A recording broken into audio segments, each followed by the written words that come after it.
Welcome to Pretty Lies and Alibis. Let's seek the truth and travel the long road to justice together. What you know, Alibiers, welcome to another episode of Pretty Lies and Alibis. I'm Gigi. Good to have you here. It's Thursday, December 12th. This month is flying by, y'all. It's going to be Christmas before we know it. I took yesterday off just to take a little breather, but back to it today. We're going to look into what's new with the Luigi Mangione case. He is accused of shooting down UnitedHealthcare CEO Brian Thompson in New York City. This is one of those cases that for me, I find fascinating. There's just so many moving parts and so many questions. So when a case like this piques my interest, you guys can expect a lot of episodes on it. Tomorrow, I will be going through some new stuff with Sarah Boone. Y'all, she wrote a 28-page letter to the judge in the case. Not going to read all 28 pages, but I am going to dive into some good parts. We're going to update on a few other cases, but let's dive into the latest we know about what's going on with Luigi's case. A lot of people have asked, why is this not a first-degree murder charge out of New York? They're very specific in their first-degree murder charges. The victim would have to be along the lines of law enforcement, a fireman, a first responder, or a witness in a case. That's why he's being charged with second-degree murder. On Tuesday, while being taken inside, Luigi yelled to the press, "It's completely unjust and an insult to the intelligence of the American people and the lived experience." That's what I got from it. It could vary. They were pushing him through the door as he yelled the last part. He does have an attorney, Thomas Dickey, who said the reason for the outburst was he's irritated, agitated about what's happening to him and what he's being accused of. He also said Luigi hadn't had representation until he walked into the courthouse that day. The attorney was retained. However, he would not say by who. What happened at that court hearing? Luigi is not waiving his extradition. And what that does is it puts the burden of proof on law enforcement detaining him to justify his detention. This is going to require another hearing, but ultimately the governor of New York and the government of Pennsylvania will work together to get a governor's warrant, and the prosecutors there in Pennsylvania have 30 days to obtain that.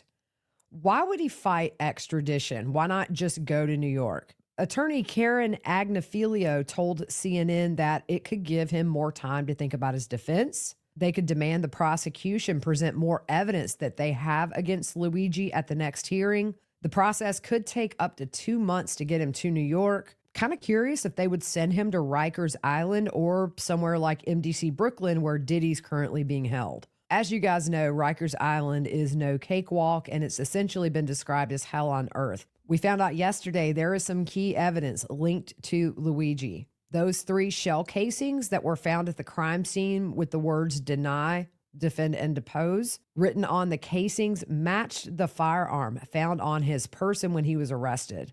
Also, the fingerprints found on that water bottle near the crime scene matched Luigi. There is a second print matching that was found on a power bar. The suspect was seen at Starbucks just before the murder, buying the water and 2 power bars. His attorney, Thomas Dickey, said at a press conference that he hasn't seen any evidence that they have the right guy.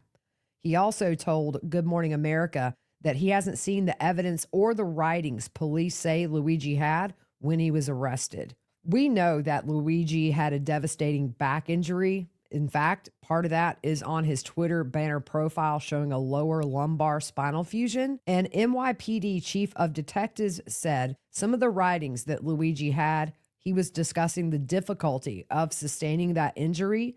So we're looking into whether or not the insurance industry either denied a claim from him or didn't help him out to the fullest extent. Personally, y'all, I think this goes deeper than being denied. He comes from a very, very wealthy family. I don't think money would have been an issue. I'm curious to see what all these writings say. An NYPD intelligence report, which was derived from Luigi's manifesto and his social media, says he was driven by anger against the health insurance industry and was against corporate greed as a whole.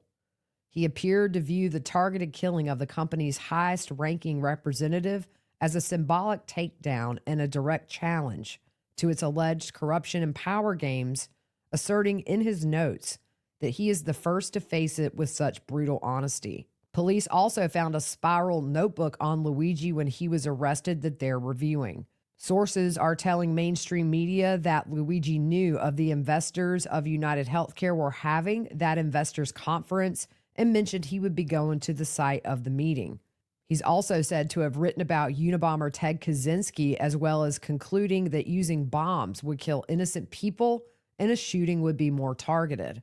A source told CNN the writing weighed what could be better than to kill the CEO at his own bean counting conference. We know Luigi is being held in a state correctional facility as opposed to the local jail. He's said to be in a cell alone, but not in solitary confinement, and will not be allowed around other prisoners. Last night on Banfield, if you haven't watched this, I highly suggest you go back and watch the clips that are on social media. Alex Capriello was outside the facility where Luigi is being held. The prisoners were yelling out the window to Alex when he was live on Banfield. They were apparently watching the show from inside the facility. They yelled that Luigi's conditions suck in that facility, and some were yelling "Free Luigi." A lot of people have asked if Luigi could face federal charges. It's always possible, but a lot of legal analysts do not think so. Former Maryland prosecutor James Tusty told Fox News Digital the types of things that could make this case go federal is if the murder was in conjunction with organized crime, drug trafficking, or hate crime, which has a more narrow definition than just "I hate insurance companies." One way it could theoretically come in as a federal case is the Travel Act, which was used mainly in organized crime prosecutions, but it's really an uphill battle for that. He would have to have an accomplice, which, as of now, authorities think he acted alone. And there would need to be proof that he was part of an entity that commits crimes for that Travel Act to be appropriate in his case. The ghost gun that he was allegedly found with was a 3D printed weapon and had no serial number and is untraceable. That is a federal offense, but the penalties for that are about a year in prison. Former Joint Terrorism Task Force head and Port Authority Chief Security Officer John Ryan, that's a mouthful, told Fox News Digital if something like a ghost gun that becomes a separate standalone federal case, you could do that as a matter of a safety net to say, we're going to get something out of this prosecution. Now, a federal conviction could open Luigi up to the death penalty because New York banned capital punishment in 2004. Legal analysts feel it's a slim to none chance that they go for federal charges. One thing that's interesting is we know Luigi comes from a very, very wealthy family. And TMZ reported that when his grandmother, Mary Mangione, died just last year, she left at least $30 million, but upwards of $100 million to be divided among her 10 children. Luigi's father is a trustee, but his grandmother Mary put very specific wording in that will that says that trustees to the account can withhold distributing cash if someone is charged, indicted, convicted of, or pleads guilty to a felony. And she wished to cut off any heirs who commit heinous or violent crimes. And, quote, benefit of the doubt is not given to the individual, end quote. I mean, none of this is really going to matter if Luigi is convicted, but grandma wasn't playing. The last bit we have today that I found is Luigi actually tried to get a hotel room on Monday just before his arrest. A desk clerk at the Horseshoe Curve Lodge there in Altoona told ABC News, Luigi basically just walked in kind of cagey, just looking around, making sure he wasn't being watched, and asked if he could get a room there. The clerk said, I told him he wouldn't be able to get one right now, that our housekeeper hadn't cleaned the rooms yet, that he had to come back at 1 o'clock. He asked if he could wait here. I told him no, because at the time, I didn't know that I could just allow him to wait, half the day. And he said, okay. And he turned around and just left. Didn't say nothing. Never took his mask down. Rooms there, by the way, about $60 a night. That lodge is a 17-minute walk to the McDonald's where Luigi was arrested. And the day after his arrest, police called the lodge asking if Luigi had stayed there. The clerk said no, but he did try to book a room. The clerk said the officer goes, did he have a mask on? Did he ever take the mask off? No, he never did take the mask off. The clerk said, next thing I know, there's 3 Logan Township police cars pulling into the parking lot. I'm like, holy crap. We pulled our surveillance stuff and they go, yeah, that's him. Just to point out, innocent until proven guilty. And I'm very interested to watch this move through the court system. All right, guys, that is it for today. I hope you guys have a good rest of your afternoon. We will see you soon.